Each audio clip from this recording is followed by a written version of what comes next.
Students and teachers running for their lives. 20 people were killed. There's so many victims now. Flesh and blood obscenity. The deadly California shooting rampage. A massacre at a gay nightclub. Over 50 dead. That's now beyond the Pulse nightclub shooting in Orlando. With the rise in mass shootings, there is a growing pressure in society to reduce access to guns. In light of these shootings, society must ask itself if the protection they feel from being able to own guns is worth the risk of those guns being more easily accessible to those who would harm others. There's no gun control stuff going on defense now, which I think there's a lot of fear when it comes to guns as a whole now. So I think that society is torn between the right to own one and then the reasons that you should have one. Society tends to now at least believe a lot of what they read on the internet and believe a lot of what they see on TV, and they put that into a factor in their mind. Do I want this gun? Do I not want this gun? Checking everyone's mental state before they buy the gun. How can you keep the Second Amendment and at the same time reduce and regulate it so that things like this can be prevented, because it's obviously a problem that's continuing to grow and get worse. So there has to be a way to prevent these certain kinds of people from getting guns, and it's anybody. Someone has a mental illness like maybe bipolar disorder. One day they could be completely normal and hunt, for example, and then the next day they could go into this insane depression and find the need to use the gun in a negative way. The whole situation on guns gets worse because everyone's like, oh, how's this guy getting a semi-automatic weapon, so easily? The whole story with guns now is more like people getting them and abusing them. There's so much hating out there and violence. People would want to have a gun just because you don't know what's going to happen any day. Increased mass shootings have put more pressure on political figures to take a stance one way or another. Are recent tragedies enough to make certain politicians switch or alter their stance on the Second Amendment? On the right, they're expected to be anti-gun control, but on the left, they're supposed to be pro-gun control.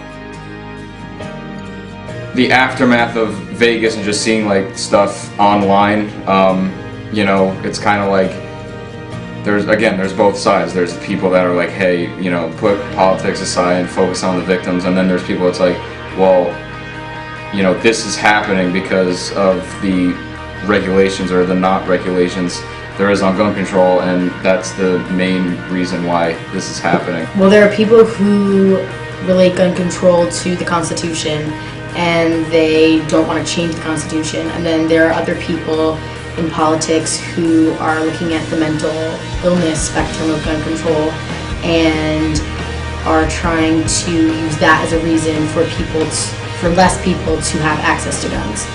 On one hand, the sales of firearms accounted for $51 billion in 2016, not including tax.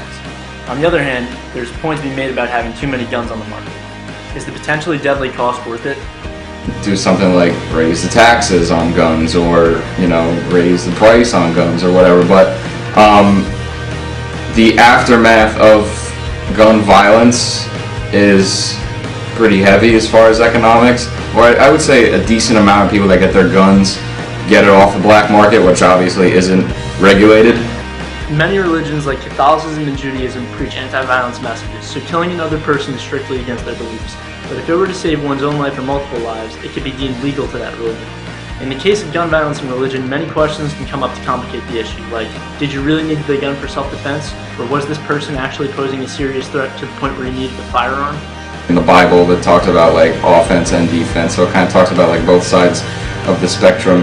If certain religions are against violence, then people are going to be for gun control and want less guns to be available to the everyday person. The relationship with guns and religion can be complicated. I think there are implications for both sides. CNN and NBC have a more anti-gun control view, while networks like Fox have a more pro-gun control narrative. On TV and in video games, guns are portrayed as cool, fun things, rather than serious issues, which may desensitize the issue to the public. In the wake of mass shootings, the media gives gun control far more attention. I think the media has a very heavy influence on gun control. Recently, with the Las Vegas shooting, Twitter has been completely blown up. Everyone's been able to voice their own opinions, and I think that social media or media in general just gives people a platform. Like every day, like college students or elementary school kids or anyone can speak their mind on what they feel about gun control. By looking at this graph, you can tell that there's an exponential difference between gun deaths in the United States and that of other foreign countries. I just think it's like really sad that we just still have like people who feel they need to like make a message by making a message on innocent people. As seen by this graph, nearly 2/3 of Americans claim that their primary reason for gun ownership is protection against other people, while other popular answers were hunting, collection, and other sporting use. I think you start out where the problem is first and how they're getting these guns. As you can see, there are 90 guns for every 100 Americans. Every year in the United States, there are nearly 30,000 gun deaths, 70,000 gun injuries, and a staggering 20 instances of mass murder using guns. Despite this, support for a ban on handguns and even semi-automatic guns has fallen over recent years. 18 and 19 years old, and we have witnessed so many mass shootings in our lifetime. That should not be the case at all, and I think that needs to be a wake-up call to the government that the ways of gun control need to be changed and altered. Many statistics about guns have fluctuated over the years. For example, gun murders have gone down since 1981, but non-fatal gun injuries or assaults have gone up since 2008. Suicides have also gone up, while robberies have gone down since 2004. The whole idea of mass shooting that we're all of a sudden used to and think that it's normal.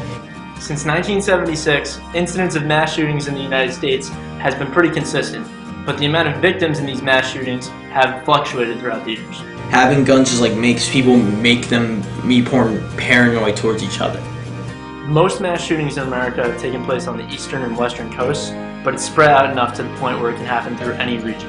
Gun control needs to be addressed severely, especially after what just happened. There's just more and more mass shootings, and the government needs to focus in on people with mental illnesses.